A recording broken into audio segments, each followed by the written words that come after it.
thank you for having me at this session. It's really great that that Ulrike and Peter preceded me, so that they were able to set out some of the aspects that are particular to carbon markets. So if you will allow me, I'm going to step back just a moment on climate policy and national legislation, of course, also within the context of carbon markets. So yeah, just to remind everyone, and I'm sure you all very well know this, that the Secretary General keeps on reminding the global community that the stakes could not be higher. The world continues to shatter temperature records. We see evidence of climate change all through in our countries, in our food production systems, relating to disasters, etc. And 2023 was the hottest year ever recorded, and climate change impacts are becoming more widespread, more devastating, intertwined with evolving crises on nature, food, fuel, energy, and finance. And we have to take rapid, sustained, and large-scale action to limit global warming, or 1.5 will be beyond reach.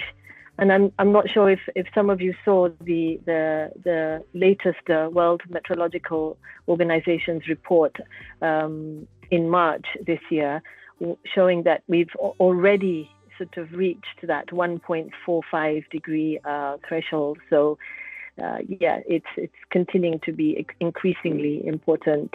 And as we know, carbon markets are just one of the opportunities, one of the options, one of the instruments we can use. And Ulrike mentioned that. And I think that's really important to note, that while countries are really engaged in wanting to develop their opportunities in carbon markets, there are also other financing instruments that need to be considered. So just to give you a brief overview of when the Paris Agreement was signed in 2015 at COP21, basically countries agreed to setting up their nationally determined contributions, basically providing information on how they would address climate change, both in mitigation as well as adaptation, including finance and cross-cutting issues such as responsiveness in terms of gender to the various actions that were going to be provided in these NDCs. So countries, sort of the machine got going, and countries started to present these to the United Nations Framework Convention on Climate Change. And the idea is that countries would continue to increase the not only the ambitions, but the way in which they are going to implement climate change actions over a progressive period. And so, fast forward to now, we are looking at supporting countries. The UN in general is supporting countries to come and present a third version, NDC 3.0 is what we're calling it, to the UNFCCC. And I think as the regional technical advisor for Africa, I feel that when we talk to many of the countries, it's really not a question, perhaps, of African countries really raising their ambition in terms of targets, right? But more so about ensuring that implementation is done in an inclusive manner, enabling the projects and the programs that were identified in earlier NDCs to actually be operationalized and implemented. So a step before countries need to undertake their NDCs to really look at what's happened with their NDC 2.0 or their second round of NDCs. So all this to say that carbon markets are a really important part of countries' plans to achieve climate change mitigation targets, and they will still continue to be. I think some of the issues that are really related to enabling this to happen is, of course, the issues we know well about finance, which has been promised for nationally determined contributions, but hasn't been completely forthcoming yet.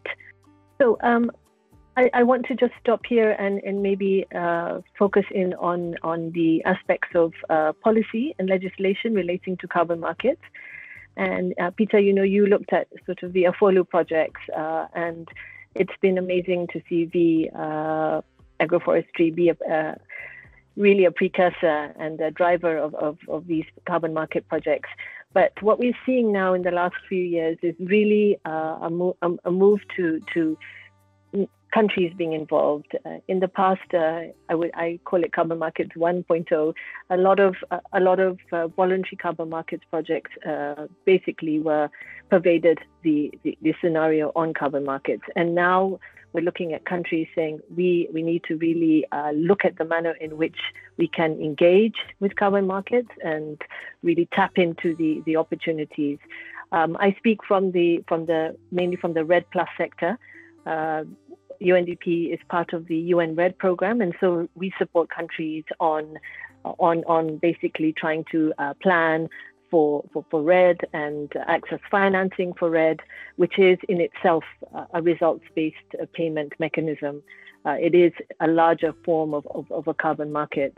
And the idea for REDD, of course, reducing emissions from deforestation, degradation, sustainable forest management, enhancing carbon stocks, enhancing and conserving carbon stocks, was to be able to work with countries at scale. So, Peter, you mentioned some of the standards that are around projects, and then we have now an emergence of jurisdictional scale standards such as Verra also, but ART-Trees, for example, which are looking at subnational and jurisdictional projects in the carbon market around forests. So in order to do that, countries are saying, well, actually, we need to be able to ensure some kind of framework that will enable us to engage in carbon markets in a way that is efficient, effective, and of course addresses issues that are paramount, which is integrity. And UNDP's High Integrity Initiative really focuses on trying to enable countries to do that. And I guess the opportunities relate to both the voluntary carbon market as well as the compliance market around Article 6. And if I may, Ulrike, just in fact this morning in Nairobi, the UNDP Kenya Country Office, together with the Carbon Market Association for Kenya and other partners, are looking at how to operationalize Article 6.2 and to really learn across countries to see what are the things that are being put in place at that level. And so, for example, in Kenya, there was the carbon market regulations, which were just passed under the rubric of the Climate Change Act, which was also amended to ensure that carbon markets could be integrated. And so what they've done is to designate a national authority through the National Environment Management Authority to be able to approve, endorse, or authorize projects. So to really have some kind of framework at the national level, which is tracking the extent to which a country is engaging in markets. And of course, it's got to have a really good balance between ensuring that these incentives for private sector are still maintained. You don't want to sort of block that private sector investment finance, but you also want to have some framework that really looks at how people are included. And I think even, Peter, you would note that in the Afolu sector and the REDD+ sector and the energy sector, it's about people and it's about applying safeguards. It's about inclusion. It's about people who are engaging in projects, both at the voluntary carbon market arena, but also potentially in Article 6, to really understand what they're getting into and what would be the implications for that. So this is really important in terms of understanding how capacity building is happening, how awareness is being created around the issues that relates to integrity, and what kinds of finance can be attracted to a country. And Ulrike, the Swedish, as you said, the Swedish Energy Agency is supporting countries to be able to do just that, to be able to develop these frameworks and figure out how to really engage. There are many aspects, and again, I speak from the REDD perspective, but some countries are understanding, okay, we need to have certain elements in place already. For example, a registry which will a mechanism registry which basically states all of the various interactions and projects that are being engaged in, allowing there to be some kind of scrutiny, some kind of openness as to what is happening in the country and how those relate to accessing finance. For example, if a country is going to be engaging in a subnational project for REDD, then they need to have the accounting straight with regards to other projects that are taking place in the same landscapes. And so helping countries to develop nesting programs and understand how to nest various voluntary carbon market projects within larger jurisdictional programs. I think, Peter, you mentioned benefit sharing. That's a really key point. In Ghana, for example, we're supporting a subnational process where they had already engaged with the Forest Carbon Partnership Facility, the World Bank's Forest Carbon Partnership Facility, and had received a payment of $7 million. And in order to